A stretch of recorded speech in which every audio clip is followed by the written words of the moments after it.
If you're wondering who receives Fireflies recap emails after the meeting, here's how to control it as an admin. From the Fireflies dashboard, click Team, click the gear icon, and scroll down to Email Settings. By default, this is set to Allow Teammates to Choose.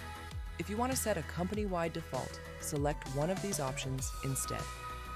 Everyone on the invite sends the recap to all invitees, internal and external. Only me and participants from my Fireflies team sends it to the host and anyone in your Fireflies workspace who was invited to the meeting. Good for keeping recaps inside your workspace. Only me and participants from @yourcompany.com sends it to the host and to the participants from your company domain only. Only me sends the recap only to the meeting host. Best for sensitive meetings where you want full control. If you enable Allow Teammates to Choose, users can set their own preference in their personal settings under Email Settings. Users can also customize what content gets included in these recap emails. Remember, getting a recap email doesn't automatically mean someone can access the full meeting content in Fireflies.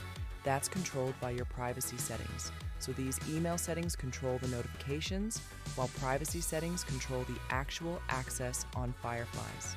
This way, you have complete control over who gets notified about meetings via email.